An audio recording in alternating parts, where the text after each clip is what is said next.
Non una semplice piazzola d'atterraggio sopraelevata, ma una base operativa HEMS, ovvero un eliporto certificato dotato di hangar e di sala di controllo, è da oggi operativa a Pieve di Cadore.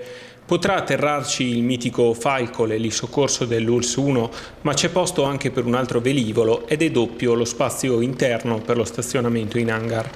Le particolarità tecniche di questa piattaforma la rendono un unicum non solo in Veneto ma anche in Italia. La pista e la rampa sono infatti riscaldate, dotate di motori antincendio e di pannelli solari. Una base da oltre 3 milioni di euro, iniziata nel 2020 non senza qualche complicazione, in completamento nelle finiture ma operativa a partire dal suo taglio del nastro, con la presenza di varie autorità politiche, tra cui il presidente Luca Zaia. È una prima nazionale, la dimostrazione che quel progetto che avevamo in mente l'abbiamo realizzato.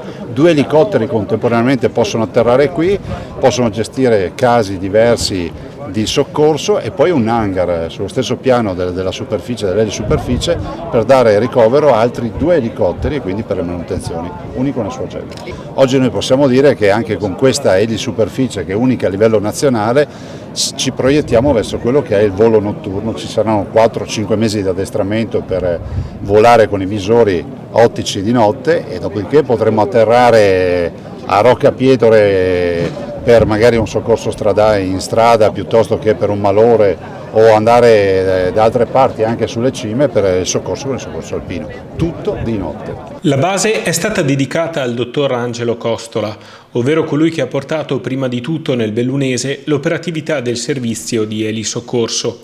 Grande emozione per tutto lo staff del 118, ma anche per il soccorso alpino che lavora a stretto contatto con questi velivoli.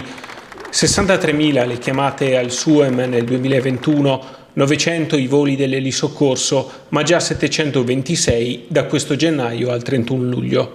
Questa è un'opera che serve questo territorio, ma serve anche il territorio della Regione Veneto, perché da qui il nostro elicottero, se è necessario, va anche in zone che non sono le zone bellunesi, ma va in altri ambiti perché è necessario intervenire velocemente.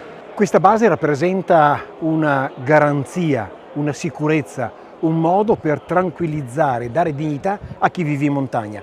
Rappresenta un basilare rasserenamento per chi accetta di vivere in montagna, dove è più difficile che vivere in pianura. È molto più difficile, più difficoltoso, con molti più problemi. Bene, l'eliambulanza, l'elicottero, il 118, questa base modernissima ci aiuta ad essere più tranquilli e garantiti nel vivere in montagna.